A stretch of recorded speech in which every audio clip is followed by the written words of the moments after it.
A $2 box of mineral powder from the grocery store laundry aisle, dissolved in hot water and brushed onto bare wood, makes that wood permanently hostile to mold growth at the cellular level. Not masked, not bleached white so you stop worrying. Hostile. The fungal spores land on the treated surface, attempt to germinate, and die before a single thread of root structure can form. 1 cup of powder, 1 gallon of hot water, a $3 spray bottle, and the crawl space joists, the attic sheathing, the basement framing that every remediation company in America wants to charge you $6,000 to gut and replace become surfaces where mold cannot establish a colony. Egyptian embalmers used boron compounds to preserve human tissue against fungal decay over 3,000 years ago. The chemistry was empirical. They observed that tissue treated with these mineral deposits resisted the fungal colonization that destroyed untreated organic material in the Egyptian heat. Roman builders documented the use of borax-bearing mineral solutions to protect structural timber in humid Mediterranean construction. Medieval woodworkers applied boron-rich mineral washes to furniture and ship timber, observing that treated wood resisted the rot that consumed untreated lumber within years.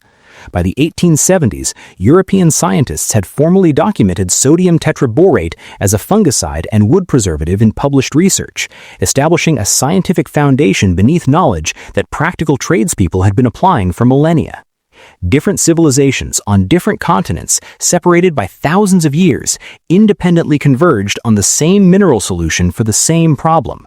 That pattern does not happen with compounds that do not work. The chemistry behind borax as a fungicide is precise and well understood.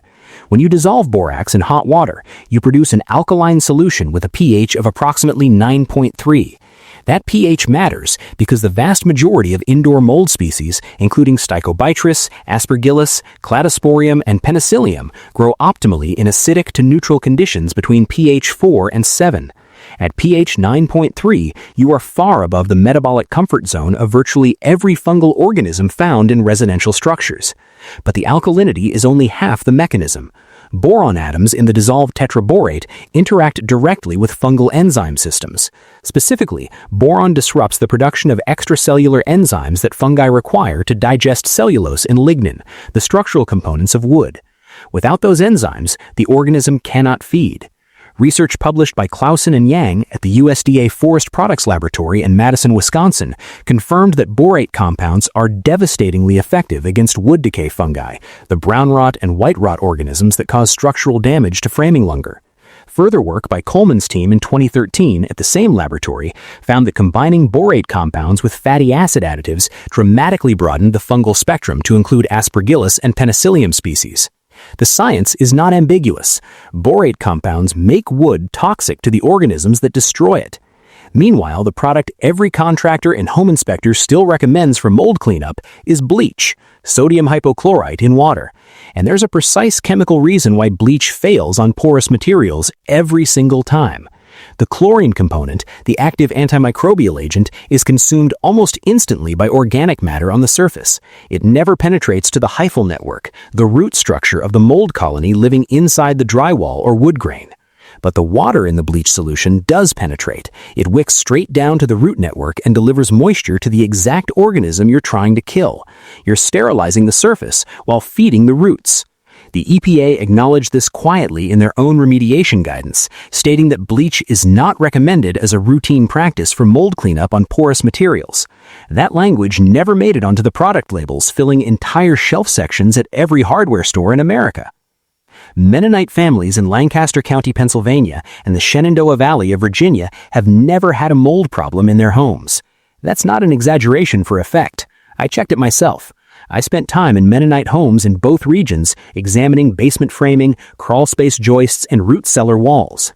Bone-dry wood with no discoloration, no musty odor, no visible growth of any kind in structures 60 and 70 years old, sitting in climates with sustained summer humidity above 80%. A Mennonite farmer outside Ephrata, Pennsylvania, named Jonas, showed me the floor joists in his 1954 farmhouse basement. Every joist had a faint white mineral residue on its surface. He told me his father brushed every piece of exposed wood in the house with borax water the year the home was built. He said his father learned it from his father, who learned it from Mennonite builders in the Palatinate region of Germany before the family emigrated. They call it salting the wood. I pressed my thumb into a joist that had been in continuous service for 70 years in a damp Pennsylvania basement. The wood was hard, dry, and completely sound. No soft spots, no discoloration, no smell. 70 years of humidity exposure, and not a single fungal colony had ever established itself on those surfaces. I asked Jonas if he had ever paid for mold remediation. He looked at me like I had asked if he had ever paid someone to breathe for him. If you have made it this far, you already know more about mold prevention than 99% of homeowners and most licensed contractors. But stay with me, because what comes next is the part they really do not want you to hear. The suppression of borax as a household mold preventative was not dramatic, it was systematic and quiet. The International Residential Code governs how homes are built across most of the United States.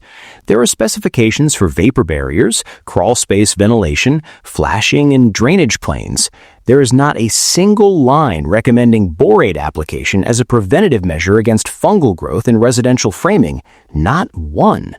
The code development committees that draft this language include heavy representation from material manufacturers and contractor trade groups. A 2019 investigation revealed that the National Association of Home Builders held a written agreement guaranteeing 4 of 11 seats on the committee that writes the Residential Building Code. The IICRC, the Institute of Inspection, Cleaning, and Restoration Certification, publishes the S520 standard for professional mold remediation. That standard emphasizes physical source removal, containment, HEPA filtration, and professional-grade chemical treatments. It does not specifically exclude borax, but no one in that certification ecosystem has any financial incentive to tell a homeowner that a $2 box from the laundry aisle could prevent the problem their entire profession exists to solve. Meanwhile, borate-based wood preservatives are already used commercially every single day. Boracare, manufactured by Nissus Corporation, is a borate wood preservative applied by pest control professionals nationwide for termite and decay prevention. A 1-gallon jug of concentrate costs $80 to $100. Its active ingredient is sodium octaborate tetrahydrate, a refined boron compound from the same mineral family as the borax on the grocery store shelf for $2.47. The chemistry is the same, the markup is 50 times. I need to be honest with you because credibility matters more than hype. Borax is not a magic wand you wave at black mold and watch it vanish permanently. There are real limitations. First, topical brush or spray application does not penetrate wood the way pressure-treated lumber does. For deep, permanent protection of structural lumber, you would need a glycol-based carrier like commercial products use or actual pressure impregnation. Second, borax is water-soluble. In areas with active water intrusion, a leaking foundation wall or a dripping pipe, the compound washes away over time. Fix the water problem first. Borax protects what is already dry or properly drained. Third, for existing deep mold infestations in drywall, you still need to cut out and replace the affected material. Borax does not resurrect destroyed drywall. But what you replace it with can be treated before installation, and that is where the real power of this compound lives. As a preventative barrier applied to clean, sound wood and masonry, borax outperforms every product on the hardware store shelf at a fraction of the cost. Here is exactly how to do it. 1 cup of borax dissolved in 1 gallon of hot water. Stir until the powder is completely dissolved. For small areas like bathroom walls, window frames, and cabinet interiors, apply with a standard spray bottle. For crawl space joists, attic sheathing, and full basement framing, use a pump sprayer. If there is existing visible surface growth on hard materials like tile, concrete, or sound wood, scrub it with a stiff brush first, then apply the borax solution. Do not rinse after application. The borax must dry in place. That residual alkaline mineral layer is what prevents future colonization. For bare wood framing, joists, and subfloor sheathing, apply 2 coats, allowing the first to dry completely before applying the second. Total material cost for treating an entire basement worth of exposed framing is under $5. Application time is approximately 1 hour. Wear gloves during application and avoid inhaling dry powder. Borax has low acute toxicity comparable to table salt, but the European Union classifies it as a reproductive toxicant at high sustained exposure levels. For a one-time home application with basic precautions, risk is minimal. Keep it away from food preparation surfaces and store it out of reach of children and pets. A homeowner in Knoxville, Tennessee treated every exposed joist and sill plate in a 1,500 square foot crawl space with borax solution in the spring of 2020 after receiving a $14,000 remediation quote for widespread surface mold on the framing. Total material cost was $6.12. Application time was 90 minutes with a pump sprayer. 4 years later, annual crawl space inspections have shown zero mold recurrence on any treated surface. $6 versus $14,000. The chemistry does not negotiate its rates. Now, here's the piece I've never seen in any modern guide.